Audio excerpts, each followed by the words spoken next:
Hello, I'm Iagan MacNeil of the Royal Society of Edinburgh, and to mark International Women's Day, we've come to the Glasgow Women's Library and to meet their co-director, Dr Adele Patrick. So Adele, first of all, tell us a bit about yourself and how did you become involved with this amazing resource?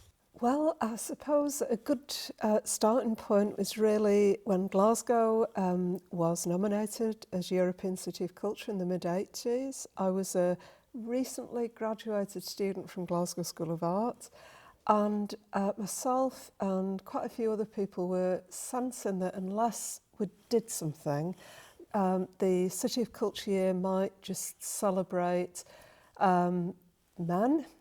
And that maybe there was an opportunity to really sort of, in this almost like refiguring of Glasgow as a cultural capital, there was an opportunity to celebrate some of the more hidden cultural figures, the artists, the writers, those that had been involved in making culture, but also those that were around at the time who were making the cultural work of that particular point in history. And how proud of you of what you've achieved in that time? Well, honestly, every day is just a remarkable day in the Women's Library, it must be said, and I feel like I'm pinching myself all the time because it has grown from an absolutely grassroots organisation with, I think the first decade were all volunteers, into a really remarkable collection. It's been the effort of very, very many people involved in this process, but yeah, I am really proud of what we've achieved in that period. So Adele, we're going to explore various elements of the library here, but first of all we're going to look at the history of this facility and the work that you do. So you've got three objects in front of us that you feel represent that. Tell us about them. Yes, I mean, I suppose the library is almost like a kaleidoscope representing very many different people and almost like the way that individuals have made it their own. It occurs to me over the years that people have, when they hear Glasgow Women's Library, a lot of people just almost have a vision of what it will be for them and consequently make it that. So it's quite a strange, complex organisation with lots of different facets. I suppose one thing that makes it different from your average local London library or even a university library or other resources like that is that there's very many creators been involved in it and often creators working with the very different communities that are a part of our library life. So this object here, for example, is one of my favourite objects. There's thousands of those. But this was an object created in relation to different communities that we were working with at the time in 2018. So this was a work that was made by a woman called Fiona Jack, an artist, whose great aunt was a really remarkable suffragette called Helen Crawford. And one of the statements that Helen Crawford made was this idea of that almost like culture and society was, quote, in the hands of the proletariat. And this is inscribed on this stone. And thousands of these stones were made or collected and polished by our volunteers, and then had this inscription in them, and then these were given out to people. They made it almost like a cairn in the middle of the library and people took them away. And the reason it's a stone is because Helen Crawford was one of the suffragettes who threw a stone through the Prime Minister's window as part of the campaign to get the vote. So we're not advocating that people do that with this stone, but I suppose it's like thinking about these actions that are made by individuals, not really well-known people, but that these culminate in the changing of the law, the changing of the rights that we have as individuals. So we're really sort of in favour of this idea of political literacy here and cultural literacy as well. So finding out about an artist like this is as important to us as people finding out about maybe their political rights. And what else do we have in front of us?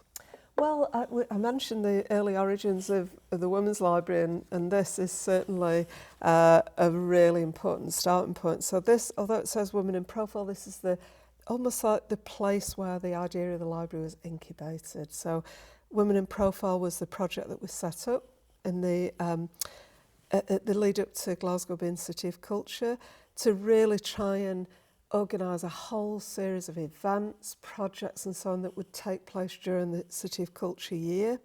But you can see that these are extremely humble premises, you know, that no windows. Certainly not as grand as the building we're in at the moment. Oh my goodness, I like to look at this at various points just to remind myself and others about a vision that you can have about creating spaces.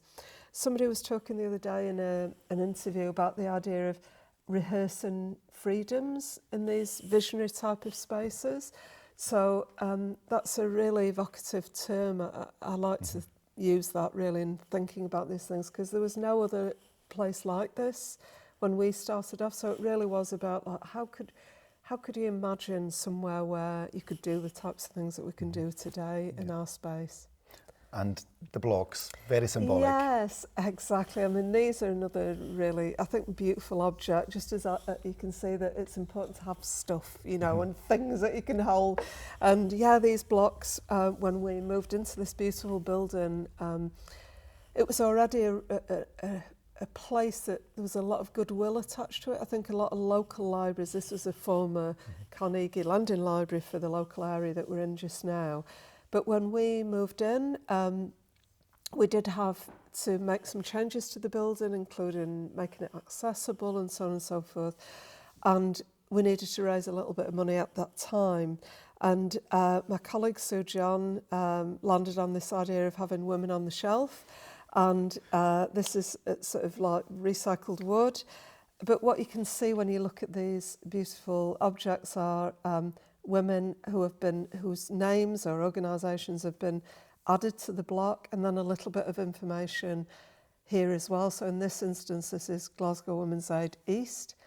And I don't know if you want to read that. It's in memory of Val Corral and Christina McGeehee, colleagues of Gwea.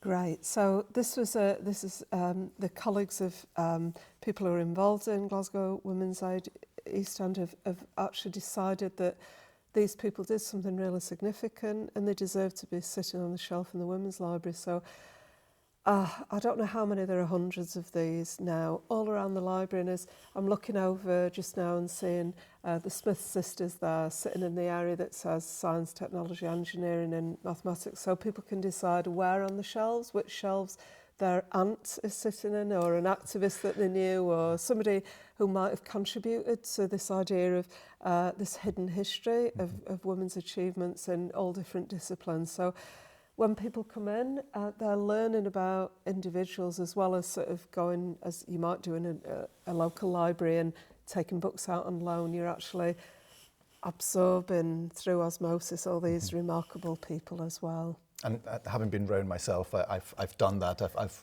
read as much on the blocks as within the books. Yes. It's so fascinating to get those stories. And actually, how important is it that women and girls share their stories and share their experiences, and that intergenerationality? Oh my goodness. I think they're rare, aren't they? The spaces where it's naturally occurring that people from very different backgrounds, very different ages, very different identities, ethnicities and so on, can actually sit in a space and make friends with others and can learn from others. So there's a lot of that peer learning going on, a lot of that sort of almost like learning through other people's sharing of lived experiences of one sort or another. And that's something that I think is really rare and really, really important to sustain in the organisation as we look to our next sort of 30 odd years, hopefully, of development. Now, art is a big theme within the library. How important have the arts and creative arts in particular been with regards to women's activism in the past and also present, and what role is there for the arts in the future of women's rights and women's activism? That is an extremely pertinent question for us here in Women's Library, a really, really important one for us. And it's quite unusual actually to have a library space or a museum and an archive run by artists, and I'm an artist and the other co-director is a an artist as well, both of us trained at Glasgow School of Art, and we've, I think right from the outset, we've woven in and braided in artists, agency, writers, filmmakers, even architects. And I think your question is a really important one in terms of, if you think about the different constituencies, different people who come into the library, some of them are not confident readers, some of them are not confident with English, using English to communicate. So it's been really important to have creatives come up with the ways that people could actually have an into the collection. So this is not a place where we'd be saying, you need to read that, you need to, you know, read all those books before you can participate. We need to find ways at all times for people to feel involved and feel like their histories are really significant to us. So artists have really provided that. So I was thinking actually, as you were speaking about, one example of an artist called Nikki Bird, we worked with her on a couple of occasions, but had actually done this beautiful project about what an archive is, because we're a recognised collection of national significance now, we're an archive, we're a museum. And to say to people, we want you to be involved in an archival project could be very daunting. But she started off by saying, what have you kept at home? What have your family kept? What have they chosen to keep? Bring in an object, bring in something. And that's a starting point for people sort of understanding why we might keep things. Because most people keep something, you know, they will keep a wee precious thing that might be a child's booty or a ticket that they use to escape, you know, a violent context, or there can be fragments, items of clothing or whatever. So people speaking about those things in their own language was a starting point for a really beautiful project some years ago, but it really has illustrated to me how important it is sometimes to have an artist working with you, thinking through these ideas of how might people best get involved in our work. Now, there is so much more to find out about this amazing facility, so we'll move on and we'll go and find out about the community element of the organisation.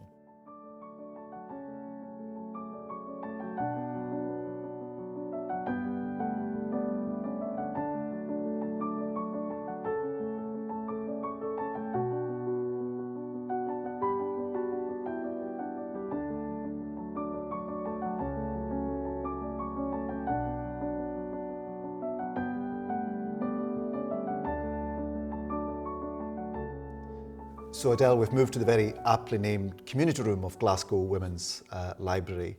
But tell me, why are places like this so important in today's society? Yeah, I mean, I really feel like they're more important than they ever were. So it's quite unusual to have a free space that can be accessed by all, that is genuinely actively welcoming people through the door. And I think we certainly are thinking about this space as almost like beyond the warm hub. I know that this is something now in terms of, you know, the cost of living crisis and so on, but I think the Women's Library has always endeavoured to try and make sure that people feel at home. It's almost like that's the most frequent expression that people use when they talk about using our space, that they do feel absolutely at home here. And I think for many people who are maybe experiencing challenging situations, whether that's in the workplace or at home, or as a result of the chaos and the churn that's in the world for all of us today, just having a space where people can think, they can be experiencing stimulating and exciting and inspiring events and so on and so forth, but just to sort of feel that this space has been designed with them in mind. There's so few spaces, I think, that are like that. The library very much feels part of the community around us. How much does the community actually get involved in the day-to-day life of what goes on in the building? It's taken time. I think about a year before we moved in, we drew a 1 mile radius ring around the library. and made sure that we spent about a year getting to know people in hairdressing salons or local community centres, to, you know, all the places where our neighbours hung out, and asked them, how do you feel about us moving in? And also we're asking maybe our regular users how they felt about us moving into Bridgeton. And we had options, but we felt like this is a place that we want to be, and it's turned out to be a really, really fantastic move. We measure the way that people feel about us in our locale with things like, is there any graffiti on the building? Well, there isn't, 10 years down the line. But also we noticed very early on with the rise in volunteers coming in using the library, also local women coming into events, families using our space for events and getting involved in lots of different activities in the library. We noticed that our neighbours were doing things like weeding the front of the building without being asked to do that. Yeah, so I think these things are, I suppose it's beyond the monitoring and evaluation form. It's like, well, actually people appreciate what we're doing here and understand what we're doing, and that it has got some benefit for them and their families. So they're very subtle measures, but I think we can say that 10 years down the line, this is a project that people feel proud of and they feel engaged in and are bringing their own memories and thoughts. We certainly have people saying, I remember being locked in this building when I was a wee boy, you know, in the 1950s or whatever. So it was a building that already had a lot of really fantastic goodwill associated with it. So we've tried to build on that. Now, focusing on the community theme, what elements or items within the library really are emblematic of that community aspect? Yeah, I mean, I suppose over here we've got these lovely example of volunteers in the library. So everybody who works in the library, all the volunteers, all the staff wear these badges.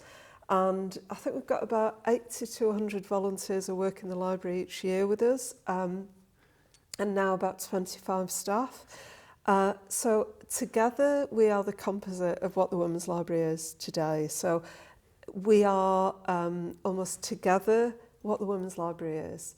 So it's not a project that's about me or about other senior managers or the board or particular staff. It's the composite of what we're all bringing at this time in history. So obviously this is a community of sorts. I like to think about the library as being offering something in our locale, offering something across Scotland, and being part of almost a constellation, a community that's a global one as well. So we're connecting with people locally and globally.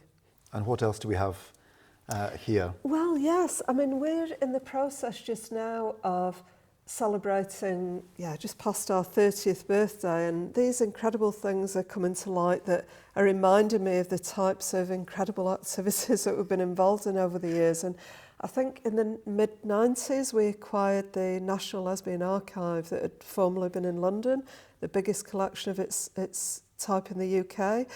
And I suppose people have been making pilgrimages really to our collection, not just the Lesbian Archive, but other remarkable resources that we've got. And one of the people who visited us some years ago, this is looking like a fabulous dandy brandishing a Robert Burns anthology, is an artist called Diane Torr.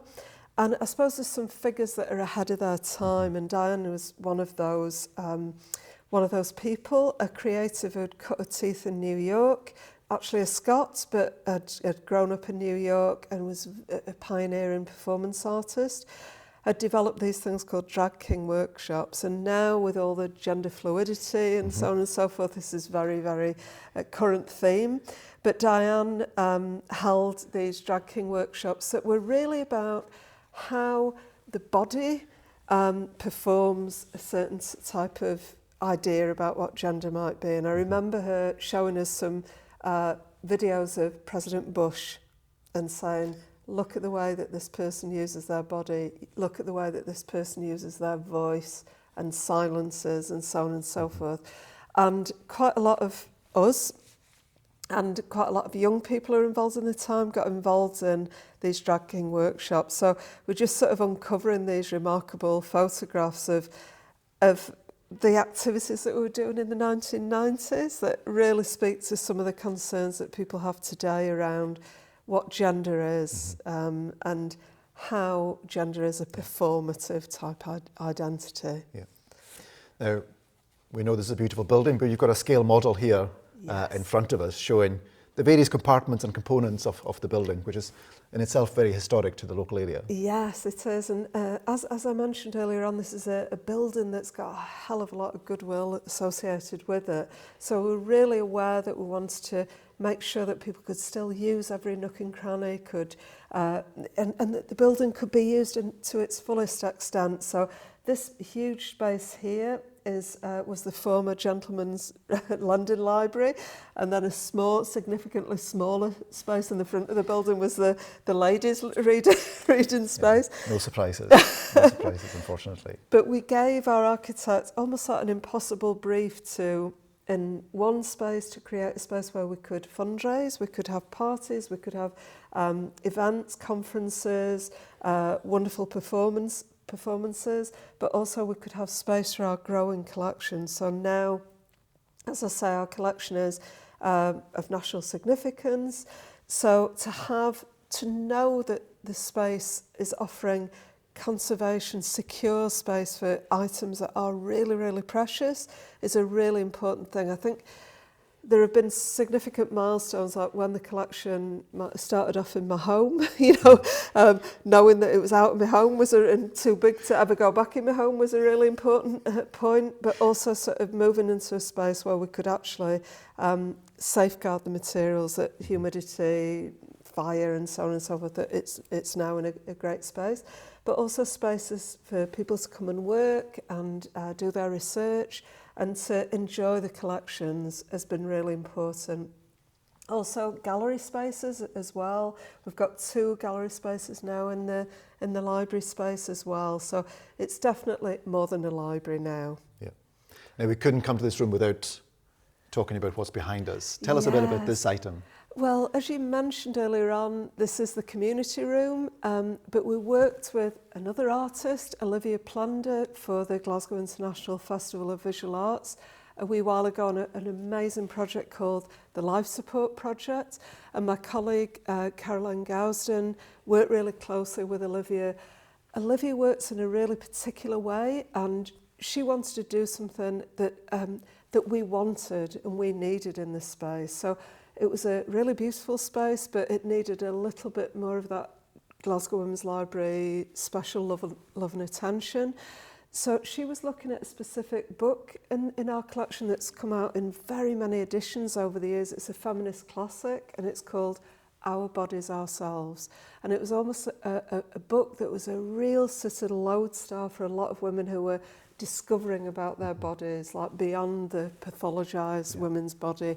So Olivia took this book and made a whole lot of interventions into our space. She's somebody who's really interested in chronic illness and around what bodies mean in today's society. So she was particularly interested in the latest edition, which is about trans bodies.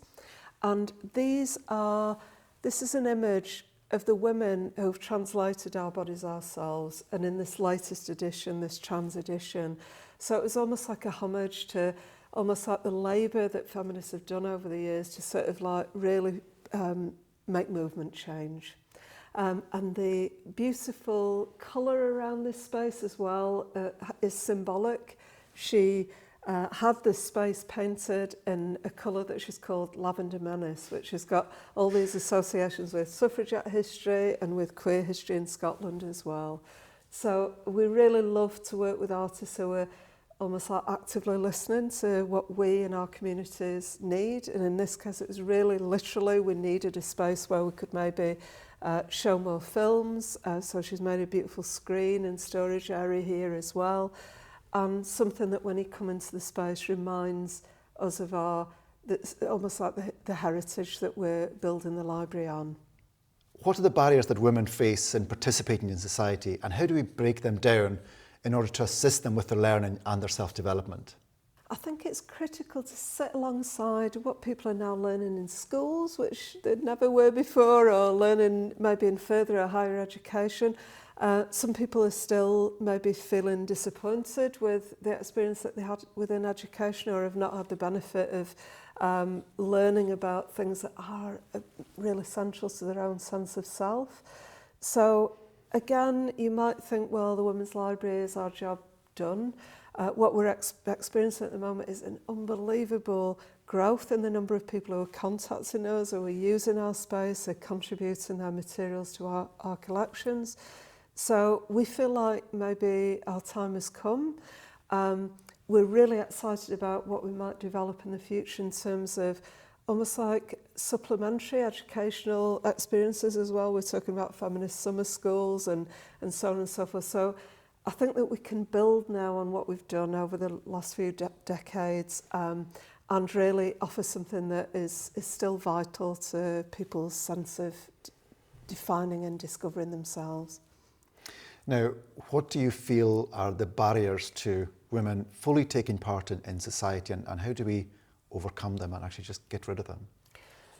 Well, they are still multiple, so almost like beyond what we call now the protected characteristics, you know. So I would say that class is still an issue. I think homelessness is an issue.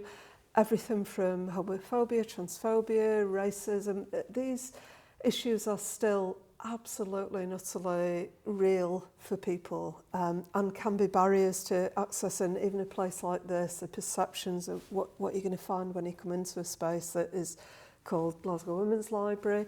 So we really work hard to try and make sure that the barriers that people might encounter in other settings, whether that's museums, libraries, archives, the education sector, are ones that we can try and minimise as much as possible, but it's still a work in progress. And it's really important that people feel like they can say when they're not finding this as friendly a space as possible. We always hope that that is going to be the case, but I think you have to be actively listening to what people are saying. So I think as a result, over the years, we've changed enormously. You know, I've learnt loads of things about whether it's to do with neurodiversity or about dyslexia or about the barriers that are faced by asylum seeker refugee women, or, you know, there's always something to learn, you know. So we are trying to remain humble in those contacts and not assume that the work is done. And before we move on, what's the typical reaction to you when you tell people what your job is and where you work? Well, do you know, I think that projects that are grown from the grassroots make it almost impossible to define your workplace, you know, because you haven't been at almost like a soundbite idea that's been created within a council committee meeting, or so it's really interesting to say, well, what is a women's library? And what I'm happy about is that almost every one of our volunteers and all our staff might answer that differently. And actually now, from it being quite a frustrating thing to say, well, we're not just in Glasgow, we don't just work in Glasgow, we're not just for women, and we're not just a library, that actually I feel like it opens up a bigger conversation for people that it is a very complex animal, you know. So, but yeah, I feel like I know it's been said in loads of different contexts, but I do have the best job in the world, so... I don't think I would argue with you on that. Now, we're going to move on to the final section of our conversation, and very aptly for International Women's Day, we're going to look at the international dimension of the facility. Great.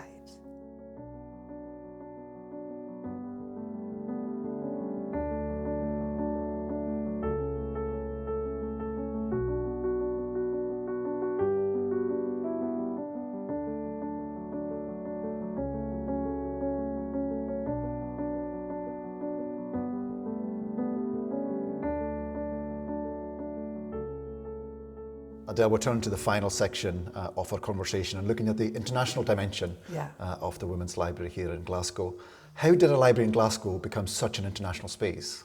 Do you know, during the 1990 period when the library was incubating, we had some visitors to Glasgow from Germany, and they were women's libraries. and they came to celebrate this 1990 festival that we'd organised, and we really got the bug. So we went to visit them and discovered this almost like role models that existed outside of the UK. So there were some projects in the UK that we were aware of, but it was actually these international models that really captured our imagination. And I suppose that's a thread that's braided its way through the whole of the library's history. So we've always been on the lookout for projects that share our values internationally. So at the moment, for example, we've got a really fantastic relationship that's developed over the last few years with Bookbunk, an amazing project in Kenya. And more recently, we've actually developed this incredible link with a Beirut-based project as well called Haven for Artists. So these are almost like naturally occurring connections, as I say, with projects that really share the same type of North Star as we do in our projects in Glasgow. Now, you mentioned the Beirut project. And yes. How does international work and International Women's Day relate to the work you do here? I know you've got some examples to show how that connection exists. Yes, I mean, I suppose for us, International Women's Day is every day, you know, so it's almost like a part of the breathing in and breathing out of the library. So just very recently, we had an opportunity, one of my colleagues, an archivist in the library, May, got an opportunity to visit our wonderful sister projects in Beirut. And of course, with each of these connections, we're bringing back materials that get added to the collection. So for that, in that instance, we managed to get these absolutely exquisite, really quite rare materials from a project that is developing and incubating almost like in the same way that our project did all those years ago in 1990, but in a very specific context, but again with artists really involved in the work. So these are really precious additions to our collection. And even if it's a fairly young project, we're learning from the work of our colleagues in these settings. So yeah, it's a very exciting way of evolving a project, almost like thinking about what is relevant for our locale, but also thinking about these almost satellite projects, or constellations is a better word, constellations of projects that are growing collections, working with local people, but also developing some aspects that are connecting with our own. And tell us about the Vanessa Baird exhibition. So yes, we're so happy to have Vanessa Baird, who's got Scots heritage, is actually based in Scandinavia, so based in Norway, actually choosing to have show her work for the first time in Scotland in a space like our own. I mean, it's still sort of unbelievable to me that an artist of that calibre and so internationally renowned would choose to show in a former London library in Bridgeton. Is still sort of quite an amazing project, but an amazing idea for us. But yeah, we're really pleased when artists like Vanessa Baird or like Ingrid Pollard, who's just been nominated for the last Turner Prize, are taking up residencies here, being commissioned and showing their work in our space. So it's absolutely wonderful, and wonderful for local people to feel like these things are happening, that it's not just fantastic local projects like the Glendale Women's Cafe, you know, from the south side of the city, celebrating their 10th anniversary here with this lovely show. We love the idea of really well-regarded artists and local projects being shown in our space. Now, one of the exhibits I found really fascinating was the model house, which is really, really interesting. And those women's perspective on the places they came from. Tell us a bit about that. I suppose Saima Ahmed, who's one of our longest serving staff team members, in the early years of her project, which was looking at Black women's experiences and minority ethnic or minoritised women's experiences in Glasgow, I'd been really curious about the fact that women who migrated to Glasgow in the 50s and 60s and 70s, that there was no record really of their lives and their experiences. So she set about doing a wonderful project that involved an artist again, Sadia Gull, and encouraged women, some of whom had not got lots of confidence in English, but had loads and loads of important heritage to share, to work on a project where they were making a composite of almost like the houses that they remembered leaving in South Asia before coming to Glasgow for the first time. They also brought into that project a project called She Settles in the Shields, the items that they decided to bring with them when there was some thought that they would never be going back home again. So what would be the object that you would actually bring with you? So I think it's a measure of the trust that CIMA developed working with these wonderful women, that those women loaned their items in an exhibition that went along with the Model House, and also a publication that's celebrating its 10th anniversary this year. And the Maca a former Maca was also involved. Oh, yes. So this Model House became something that really generated all these oral histories that we captured as the women were making this beautiful object. And the Model House became something that people would notice when they came in the library. And we did invite Jackie Kay, along with 20 other writers and 21 artists, to celebrate our 21st anniversary some years ago. And Jackie Kay spotted this Model House and was really moved by the story that it told. And she wrote a poem that was inspired by the Model House, and that was also translated into Urdu. So I think really, really poignant for the women involved to know that the Maca, the former Maca, had actually landed on their work and found it so moving. And I can imagine they were very proud of that fact. Oh, absolutely. Proud to be seen as having a history that was worth recording in the way that we went about that project and Simon went about that project. Also that a book was written about them and their lives, and that it remains, that this is something, it wasn't just a passing project, that it's actually recorded now in history, the history of their making Glasgow their home. And how can we ensure that women from diverse backgrounds have an opportunity to participate in international communities? I think that it's really important for us to sort of recognise, again, this sort of term barriers, what are the barriers for participation?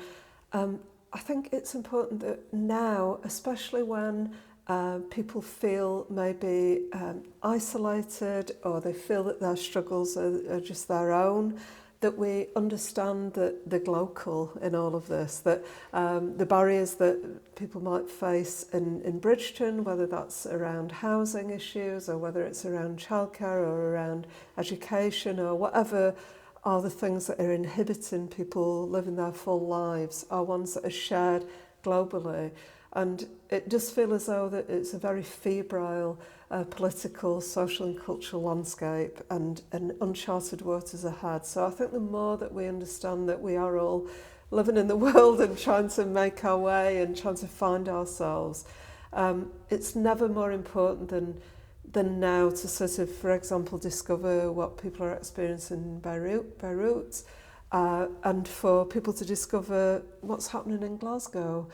So I think these conversations are really, really critical to have, especially when maybe there are threats to some of the hard-won rights that have been gained over the years by women campaigning and by black and minority ethnic people campaigning all over the world. So it's really, really important for us to understand our neighbours better and understand the struggles that are impacting on people in these global settings. And how important is it that communities learn from each other, not just down the road, but other side of the world? Absolutely critical. I mean, I'm mindful that now so much of the work in the library is focused not just on equalities, but on environmental awareness.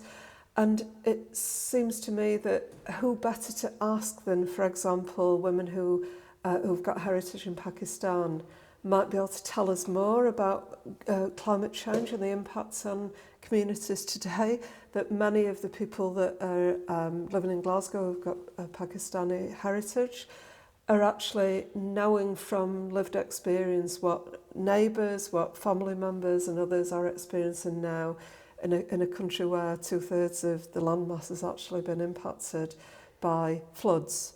So I think there are very many subtle and important ways that we can learn from each other.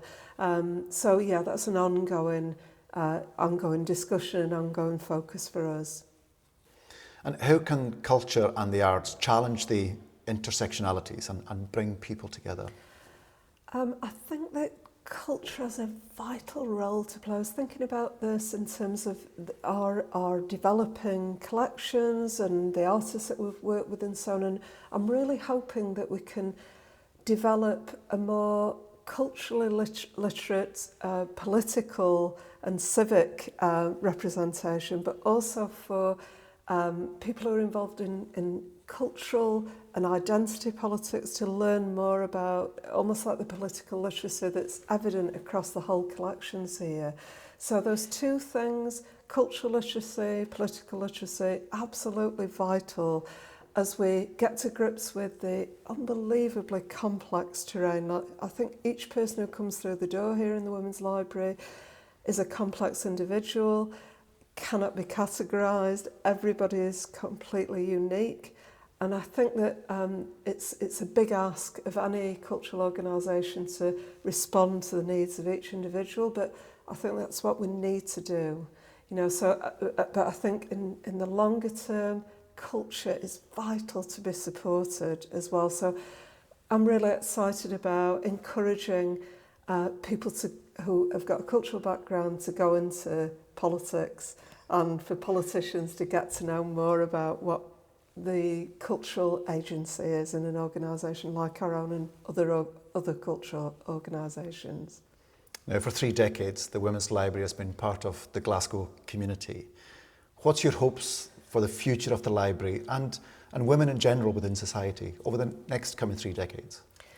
I think that when we started the Women's Library, it was a relatively hostile environment. You know, it was a time of Section 28. We were coming out of the white heat of Thatcherism, and it must be said that we didn't have a great fun in terms of intersectional politics in the Thatcher era. So it was a difficult era to actually forge a women's library. Now I feel like we're seeing with young people of every gender a real understanding about what a place like this has to offer them, so that people can find out about how to get involved in struggles that actually shift the dial in terms of progressive movements for change. So I would really hope, as I'm sort of almost edging out of the Women's Library over the next few decades, that there will be this great energy that I'm sensing, a great appetite to actually look at archives, look at collections, look back to look forward. So I'm really excited about what people will do with the type of resources that are here and the type of energy that I can see across young people, older people, as we move into the next undoubtedly challenging decades, but fueled with a passion for the change-making work that we're doing. Well, Adele, it's been an absolute pleasure to be in your company here at Glasgow Women's Library. Thank you so much for your time. Thank you so much for your insights, and hopefully we'll all have a lovely International Women's Day. Oh, well, I'm all for that, and thank you so much for coming. It's been a pleasure to give you a tour. Thank you.